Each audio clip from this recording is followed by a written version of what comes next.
a vocês pregadores, a vocês pastores, que se dizem ministros da palavra de Deus. O que tem ocorrido com vocês? O que vocês estão pregando em nome de Deus? O que vocês têm feito com aquela que é a noiva santa de Deus, que é a noiva santa do Cordeiro Imaculado de Deus? Como hoje é difícil você encontrar alguém que de fato pregue o verdadeiro Evangelho. Como é difícil hoje encontrar um ministro da verdadeira palavra de Deus. Por que hoje não se fala ou não se prega e não se ensina sobre arrependimento, sobre mudança de vida, sobre santificação, sobre o novo nascimento, sobre a necessidade de ser uma nova criatura, movida tão somente pelo Espírito de Deus? Como é necessário que cada um de nós que dizemos ser cristãos, e principalmente aqueles que estão à frente da igreja, que um dia, veja bem o que eu estou dizendo, que um dia foi chamada de Igreja de Cristo. E por que eu digo isso? Porque hoje nós encontramos toda a espécie de pessoas dentro da Igreja de Cristo, mas o mais raro é encontrarmos verdadeiros cristãos. A igreja hoje está cheia de ímpios, a igreja hoje está cheia de mundanos, a igreja hoje está cheia de pessoas que têm prazer em viver na prática do pecado. E vocês que estão na liderança têm uma parcela enorme de culpa, porque vocês não só estão tolerando o pecado, mas também incentivando o pecado dentro da igreja do Senhor.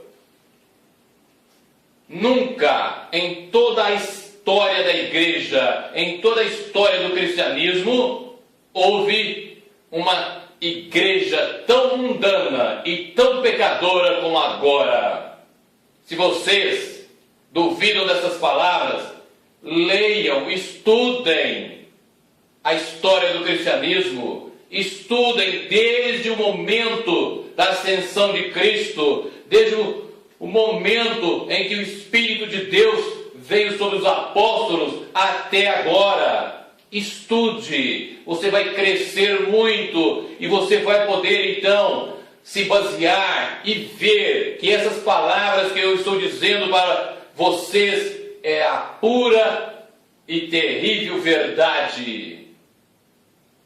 Hoje, verdadeiramente, as igrejas estão superlotadas, mas superlotadas de homens e de mulheres, que por causa de vocês que me ouvem e que me veem, porque vocês não estão ensinando o verdadeiro Evangelho, vocês não estão fazendo aquilo que o Senhor mandou na sua santa palavra, vocês não estão sendo dirigidos pelo Espírito de Deus. Vocês, que se dizem sacerdotes do Deus Altíssimo, estão fazendo e estão colocando à prova o próprio Deus Altíssimo.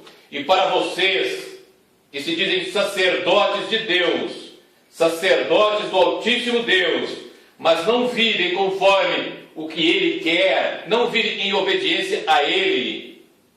Portanto, eu afirmo aqui agora, neste momento, que vocês não são ministros dEle, mas são ministros de vocês mesmos, ministros que são dirigidos por palavras de autoajuda, que são dirigidos pela psicologia, pela sociologia, pela antropologia, pelas coisas do mundo, e não pelo Espírito de Deus, e não pelo poder de Deus. Ele tem para vocês uma palavra. Malaquias, capítulo 2, a partir do versículo 1. Veja o que o Deus Altíssimo fala para vocês todos. E cada um de nós, se não estivermos pregando, ensinando o verdadeiro Evangelho de Cristo. E agora, ó sacerdotes, este mandamento vos toca a vós. Se não ouvirdes, se não propuserdes no vosso coração dar honra ao meu nome, diz o Senhor dos Exércitos, enviarei a minha maldição contra vós e amaldiçoarei as vossas bênçãos. E já as tenho amaldiçoado, porque vós não pondes isso no coração. Veja para onde vocês estão levando aqueles que estão frequentando e que são membros da sua igreja. Veja para onde vocês estão levando as ovelhas que não são suas, mas são do Senhor. A você, pastor, a você, ministro, a você, pregador da palavra, a você que me ouve e que me vê. Quando foi que você pregou pela última vez e que estudou verdadeiramente baseado na palavra sobre a necessidade de santificação, sobre a necessidade de se humilhar perante o Deus Altíssimo, sobre a necessidade de um novo nascimento, sobre a necessidade de estar debaixo da mão do Deus Todo-Poderoso e dele depender para tudo? Você usa métodos científicos, métodos humanos para encher a sua igreja, para encher de homens que buscam tão somente a glória do homem, que buscam tão somente as riquezas deste mundo. Jesus, em Mateus 6, no versículo 24, diz que não podemos servir a dois senhores, que não podemos servir a Deus e a Mamon. E Mamon, no original, significa dinheiro, riqueza e bens de grande valor nessa terra. E Jesus, nesse mesmo capítulo, no versículo 19, anterior a este, ele diz que não é para juntar tesouros na terra, mas nos céus. Jesus, do início ao fim do seu evangelho, no início ao fim do seu ministério, nos deu o caminho a seguir e o caminho a não seguir. Ele ensinou o que fazer e o que não fazer. E agora, eu também pergunto a vocês, quando foi que você, de fato, se arrependeu dos seus pecados e se voltou com todo o seu ser para Deus? Isto chama-se arrependimento. E sem arrependimento, ninguém tem em si a fé que salva. Jesus, como eu já disse antes e volto novamente a dizer, depois de 30 anos aproximadamente em silêncio, as suas primeiras palavras, que são registradas no Evangelho de Mateus, Mateus 4,17, são o seguinte: arrependei-vos, porque é chegado o reino dos céus. E em Marcos, capítulo 1, versículo 15, ele diz: o tempo está cumprido. Arrependei-vos e crede no Evangelho. É necessário arrependimento para que nós possamos crescer no conhecimento do Senhor, para que possamos caminhar pela porta estreita e o caminho apertado. Mas vocês que deixaram-se levar, que amam tanto a glória deste mundo, vocês estão como a parábola que o Senhor diz do louco insensato, em Lucas capítulo 12, quando no versículo 15 ele diz, para tomar cuidado com a avareza, porque a riqueza de qualquer um não consiste nos bens que ele tem. Vocês estão ajuntando tesouro para vocês aqui na terra. Vocês estão buscando tudo que satisfaz os seus desejos carnais. Tudo o que você deveria deixar de lado, você está buscando. Você está fazendo o oposto do que a palavra de Deus diz. Onde ela fala para você afastar, você se aproxima. Onde ela manda você aproximar, você afasta. É momento de você refletir diante de Deus. Não é diante de mim, mas diante do Deus Altíssimo, para que você conheça esta palavra como ela é e não como você gostaria que ela fosse, e usar os textos conforme eles são e não conforme você quer que eles sejam, torcendo o texto, tirando do seu contexto e usando para seus próprios deleites, para o seu próprio prazer e enriquecimento. Jesus não fez isso. Os homens que são de fato homens de Deus não fizeram isso. Por que vocês se transformaram em poderosos empresários? Por que vocês buscam não somente a glória de Deus, mas a glória de vocês?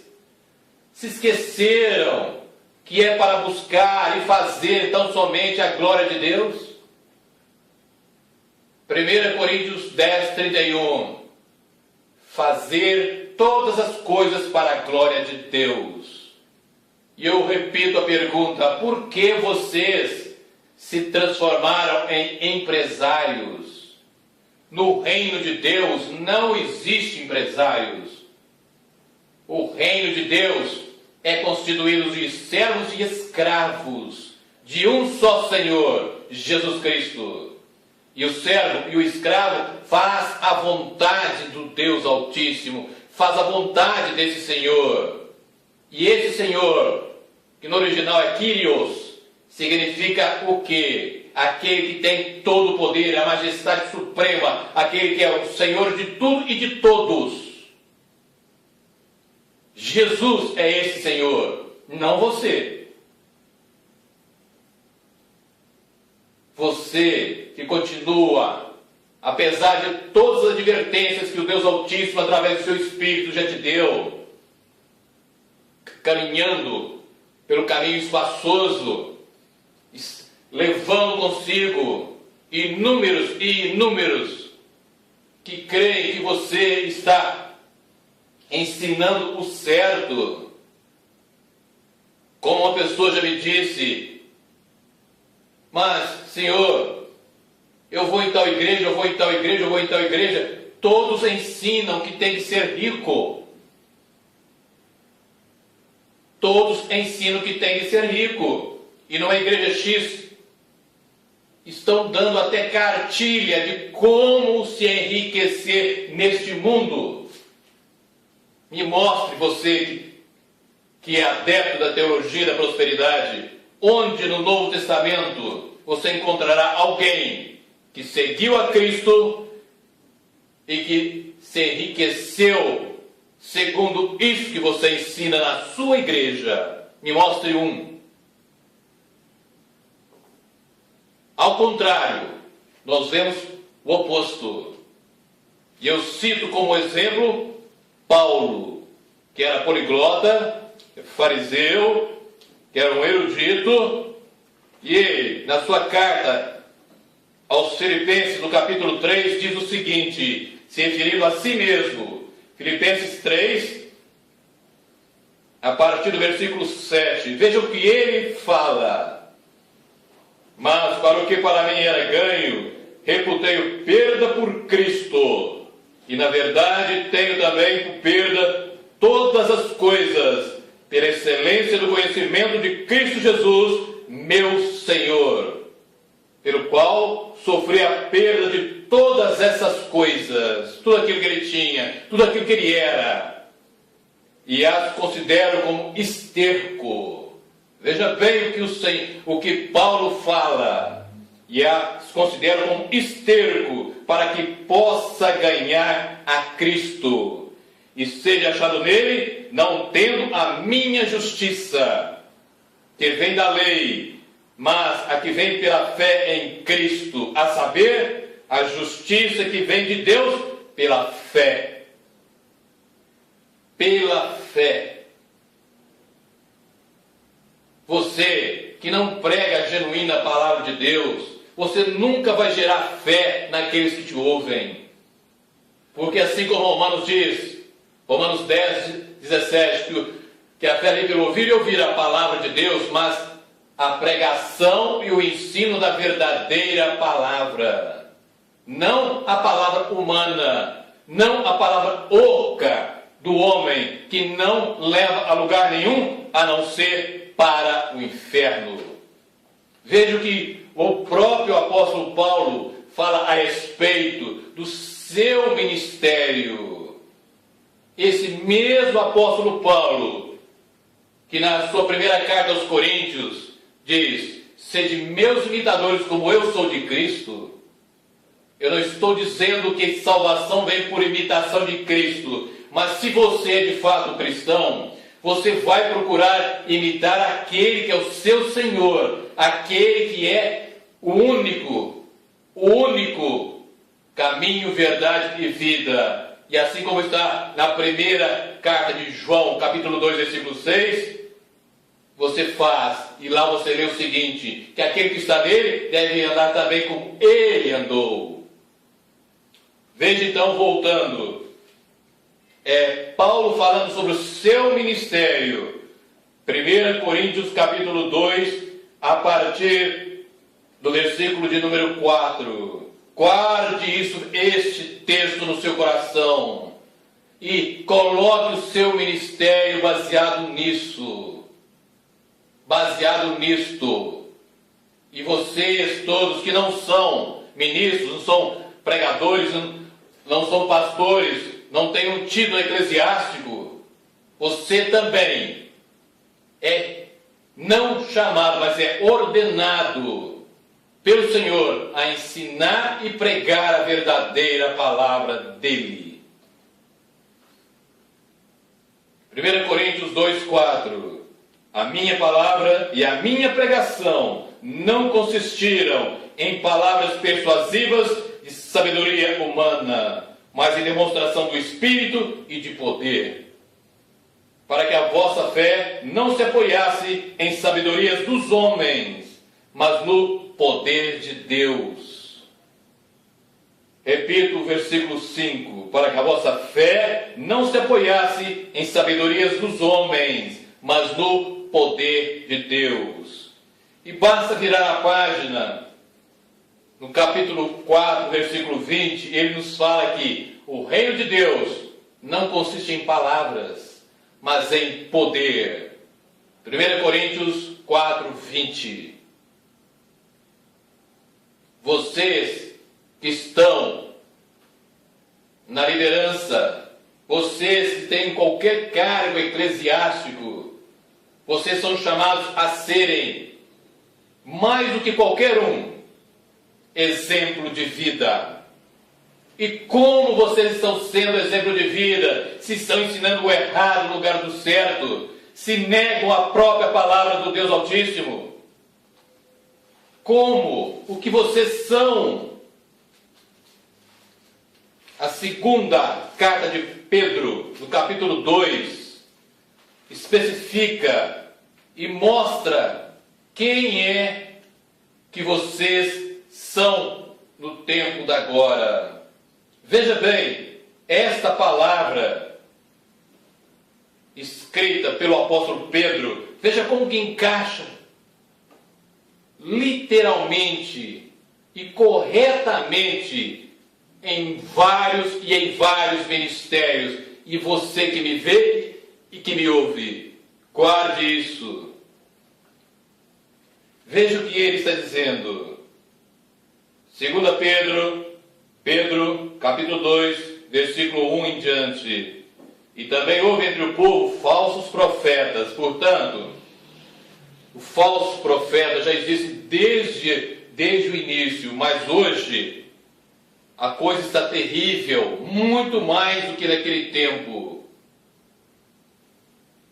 como entre vós haverá também falsos doutores, que introduzirão encobertamente heresias de perdição. Veja bem, heresias de perdição, ensino antibíblico que vai levar à perdição, e perdição significa o inferno.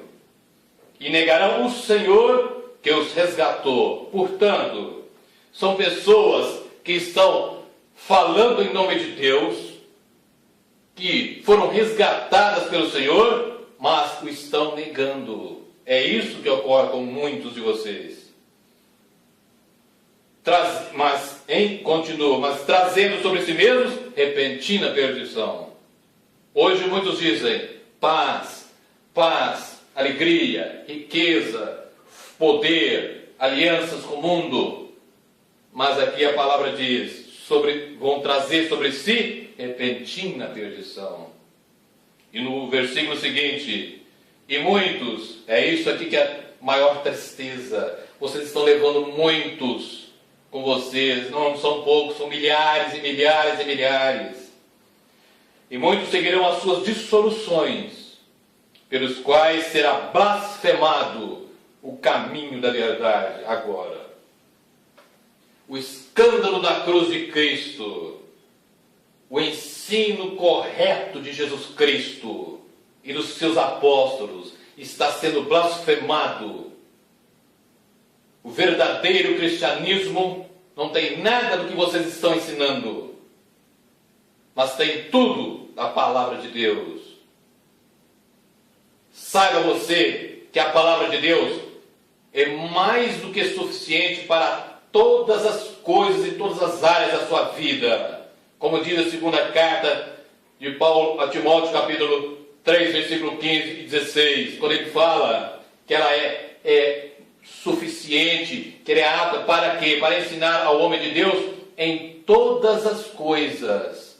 Em todas, não é em quase todas, é em todas as coisas. E o escândalo da cruz de Cristo, aquilo que nos trouxe e que nos reconciliou com Deus, está sendo terrivelmente blasfemado.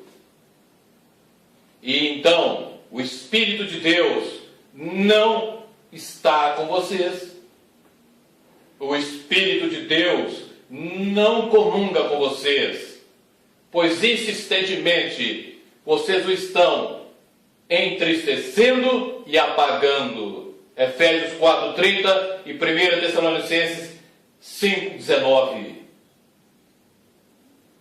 Essa comparação que o apóstolo Paulo fala de uma chama que é possível ser apagada é exatamente para que nós nos acordemos e saibamos que o Espírito Santo é alguém que deve ser aquele Senhor, como Jesus diz no Evangelho de João, aquele Consolador, aquele outro como eu, como ele diz. Para quê? Para nos dirigir, orientar, conduzir, proteger.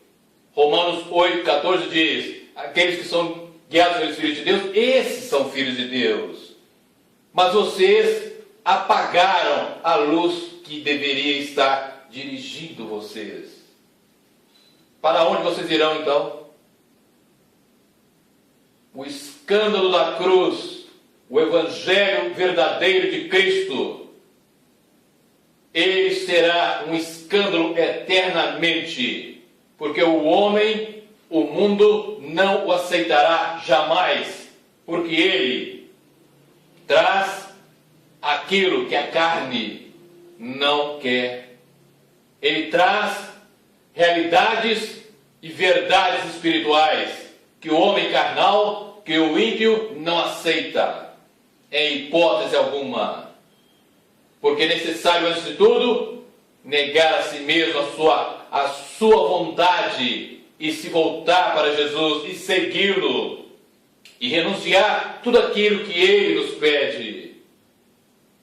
O verdadeiro Evangelho de Cristo é a cruz que cada um tem que carregar, é o ensino que o Senhor deu. Você, neste momento, é convidado a se arrepender dos seus pecados, porque ainda não chegou o dia do juízo, mas chegará. E a ira do Deus Todo-Poderoso cairá sobre este mundo e cairá sobre todos aqueles que não se arrependerem dos seus pecados e não se voltarem para Ele. E no versículo 3, veja bem o que ocorre e o que Pedro está dizendo aqui. Veja a realidade do tempo da agora. Vocês que me ouvem aqui, guarde isso, reflita se isso é ou não verdade sobre a realidade do atual cristianismo. Que, repito, de bíblico não tem nada, absolutamente nada. Segunda Pedro, capítulo 2, no versículo 3. E por avareza, amor ao dinheiro. É isso que vocês têm. Amor ao dinheiro. Farão de vós negócio, veja bem, negócio, empresários, negócios deste mundo, farão negócio com palavras fingidas, e sobre os quais já de largo tempo não é tardia a sentença, e a sua perdição não dorme. Vocês não só estão caminhando para o inferno, o local da ira de Deus, como levando inúmeros e inúmeros, como eu já disse, também para o inferno. E a vocês que estão aqui comigo, e a todos os outros que não são pregadores, que não são ministros, ou quem sabe são, você é convidado a fazer isso que eu vou colocar para você agora. Coloque também a mim em primeiro lugar. Veja se o que eu estou dizendo é verdade ou não. Prove a mim em primeiro lugar, por tudo isso que estou dizendo para vocês, se é ou não verdadeiro, se está ou não de acordo com a palavra de Deus. E eu deixo isso para que você reflita. Na primeira carta de João, no capítulo 4, no versículo 1, veja bem o que o Espírito Santo, através de João, nos chama a fazer. Amados, não creais em todo espírito, mas provai se os espíritos são de Deus, porque já muitos falsos profetas se têm levantado no mundo. Não creais em todo espírito, mas provai se os espíritos são de Deus, porque já muitos falsos profetas se têm levantado no mundo. E todo o capítulo 4 da primeira carta de João nos mostra como nós devemos nos portar para provar se aqueles que se levantam como obreiros, que se levantam como cristãos, que se levantam e sobressaem dentro do meio cristão, se de fato estão sendo guiados e dirigidos pelo Espírito verdadeiro, ou seja, o Espírito Santo, ou pelo falso Espírito, ou seja, por Satanás. Todos vocês que estão aqui, e vocês que me veem, que me ouvem, faça a prova. Prove em primeiro lugar. E assim como o Senhor disse em Mateus 7, do 15 em diante, quando ele fala sobre os falsos profetas, veja o fruto da sua vida. É pelo fruto que se conhece uma árvore, ele diz, e é assim que deve ser. Prove cada um de nós se de fato estão sendo guiados e orientados pelo Espírito Santo ou pelo espírito deste mundo, ou por Satanás e os seus. Faça isso e, se necessário, mude totalmente a sua vida, para que Deus possa de fato te abençoar com a sua presença, possa te abençoar com o poder do alto. E por último, eu chamo você a viver esses 3 versículos que coloco agora para você. Mateus 5, 6. Bem-aventurados que têm fome e sede de justiça, porque serão saciados. Fome e sede de justiça, porque serão saciados. Mateus 6,33. Buscai em primeiro lugar o reino do céu e a sua justiça, e todas as demais coisas serão acrescentadas. As coisas espirituais têm prioridade em todos os momentos da nossa vida. E finalmente, 1 Coríntios 10, 31, que eu já citei. Façai todas as coisas para a glória de Deus. Raciocine, reflita, estude esses 3 versículos e busque e coloque em prática, não somente ele, mas toda a palavra de Deus, toda ela, todo o ensino de Cristo, todo o ensino dos apóstolos. Mas veja como que hoje está ocorrendo o contrário. Hoje se tem fome e sede, a justiça está aqui, porque não é justiça. Hoje não se busca a justiça, o reino de Deus e a sua justiça em primeiro lugar, mas as coisas deste mundo. E o terceiro, não se faz todas as coisas para a glória de Deus. O versículo diz assim: quer comais, quer bebais, ou façais qualquer outra coisa, fazei tudo para a glória de Deus. Hoje se faz tudo para a glória de si mesmo. Busca-se todas as coisas para encher o bolso. Só aquilo que o apóstolo Paulo diz: obreiros do ventre. Guarde isso, reflita sobre isso, sobre tudo que foi dito, e deixe o Espírito Santo falar no seu coração, enquanto ainda é tempo. E clame pelo Deus Altíssimo, para que Ele abra os teus olhos espirituais, para que você cresça na presença dEle, e tão somente na presença do Altíssimo Deus, o Deus de Israel.